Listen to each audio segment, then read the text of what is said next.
بسم اللہ الرحمن الرحیم۔ السلام علیکم۔ اس ویڈیو میں ہم آپ کو مریم کے گوبر ٹیکس کی خبر پر احتجاج میں بھینسوں کی شرکت، ہم نے کوئی ٹیکس نہیں لگایا، حکومتی وزیر کی طرف سے کسانوں کو بے وقوف بنانے کی کوشش، اس ٹیکس پر دلچسپ مزاحیہ اور معلوماتی تبصرے بھی دکھائیں گے۔ فی بھینس 30 روپے روزانہ گوبر فیس وصول کرنے کی تجویز دی گئی ہے۔ اب اس کے اوپر ٹیکس لگا دیا کہ جو بھی بھینس گوبر کرے گی، اب بھینسوں کا گوبر تو نہیں روک سکتے، اگر وہ دودھ دے گی تو گوبر بھی دے گی۔ بھینسوں کو کیسے قائل کیا جائے کہ وہ ڈائٹنگ بھی کرے اور دودھ بھی کم نہ کریں؟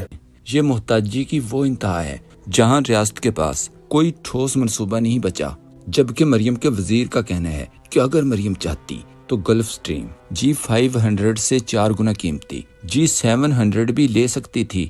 اگر آپ دنیا بھر کا ڈیٹا اٹھا کر دیکھیں تو بایو گیس بنانے کے لیے کسانوں اور گوالوں کو گوبر کے بدلے معاوضہ دیا جاتا ہے، لیکن یہاں غریب کی بھینس کا گوبر دیکھ کر حکومت کو اپنا ریونیو یاد آ جاتا ہے۔ اس پر کچھ دلچسپ تبصرے دیکھیں۔ احمد فرہاد نے سوال کیا، کیا اس میں قبض کی مریض بھینس بھی شامل ہوگی؟ ایک سوشل میڈیا صارف نے لکھا، اگر کوئی بھینس صرف اپنا منہ ایسا بنا کر رکھتی ہو جیسے ریونیو نکالنے والی ہے تو کیا اس پر بھی ٹیکس لگے گا؟ نون لیگی بریف کے صحافی سہیل وڑیچ نے کہا، حکومت اور عوام کے درمیان معلومات کا خلا ہے، جو کام ہو رہے ہیں وہ عوام کو بتا ہی نہیں پا رہی، مطلب عوام بہت خوشحال ہے، مسئلہ صرف یہ ہے کہ حکومت عوام کو بتا نہیں پا رہی کہ آپ کتنے زیادہ خوشحال ہیں۔ ڈاکٹر شہباز گل نے کہا، لیں جی تیار ہو جائیں، اب باتھ روم جانے پر بھی ٹیکس لگے گا۔ وڑائچ صاحب تو کنگال ہو جائیں گے، اور میرے خیال میں پاکستان میں سب سے بڑے ٹیکس پیئر وہی ہوں گے۔ روزانہ 15 کروڑ روپے کی آمدن ٹیکس سے انہیں روزانہ کی ہوگی اور سال کی 54 ارب روپے کی۔ تو آپ دیکھیے انہوں نے سسٹم بنا لیا نا اپنے جہاز چلانے کے لیے، اپنے دوسرے کام چلانے کے لیے۔ اون علی کھوسا نے ٹویٹ کیا، یہ خوش آئند ہے، البتہ سب بھینسوں پر ایک جتنا گوبر ٹیکس زیادتی ہوگی، بچھڑے کا حساب مختلف ہونا چاہیے، ہر جانور کا ٹیکس گوبر کے وزن کے حساب سے ہونا چاہیے، دیگر جانوروں کے گوبر کو بھی ٹیکس نیٹ میں لانا ضروری ہے۔ مجھے تو ایسا لگتا ہے کہ گھوڑوں کی لد کا بھی لیں گے، بکریوں کی مہنگڑوں کا ٹیکس اکٹھا کریں گے، جو ان کا طریقہ کار ہے، یہ مرغیوں کی بٹھوں کا بھی ٹیکس اکٹھا کر لیں گے، ان کا پتہ کوئی نہیں ہے۔ اب اس کے اوپر ٹیکس لگا دیا کہ جو بھی بھینس گوبر کرے گی، اب بھینسوں کا گوبر تو نہیں روک سکتے، اگر وہ دودھ دے گی تو گوبر بھی دے گی۔ اسد اللہ خان نے سوال کیا، کیا گوبر ٹیکس سے اتنے پیسے جمع ہو جائیں گے کہ جہاز چل سکے، اور جو گوبر ٹیکس لگایا ہے اس کے پیسے بھی ہم دیں گے، کیونکہ گوالا دودھ مہنگا کر دے گا، یعنی گوبر بھینس دے اور ٹیکس ہم۔ چین میں بایو گیس بنانے کے لیے کچرا خریدا جاتا ہے، یہاں بجائے خریدنے کے ٹیکس لگا دیا۔ فیاشا نے لکھا، کٹے بچے اور انڈے مرغیوں کا تانا دینے والے اب گوبر پر ٹیکس لگا کر پاکستان کو ایشین ٹائیگر بنائیں گے۔ ایک سوشل میڈیا صارف نے لکھا، ترقی کرتا پنجاب، اب کسی نے ترقی میں رکاوٹ ڈالی تو اس پر پرچہ ہوگا، روک سکو تو روک لو۔ کسانوں کی طرف سے گوبر ٹیکس پر احتجاج شروع کر دیے گئے ہیں۔ احتجاج میں بھینسوں نے بھی شرکت کی۔ سوشل میڈیا پر تبصرے اور احتجاج دیکھ کر حکومتی وزیر نے ٹیکس کی تردید کی، لیکن وزیر کی گول مول تردید دیکھ کر گوالوں کی طرف سے احتجاجی مظاہرے جاری رکھنے کا فیصلہ کیا گیا۔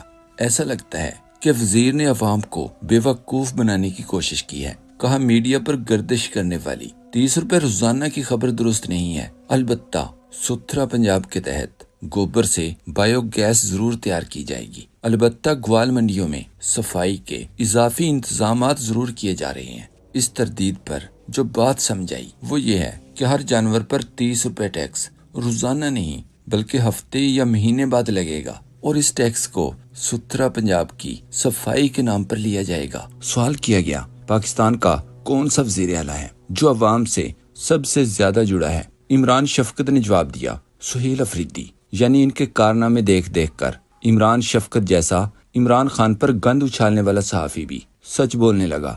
اور اب گوبر اکٹھا کرنے والی حکومت کے ایک اہم وزیر حذیفہ رحمان کا بیان دیکھیں اور اس پر تبصرے دیکھیں۔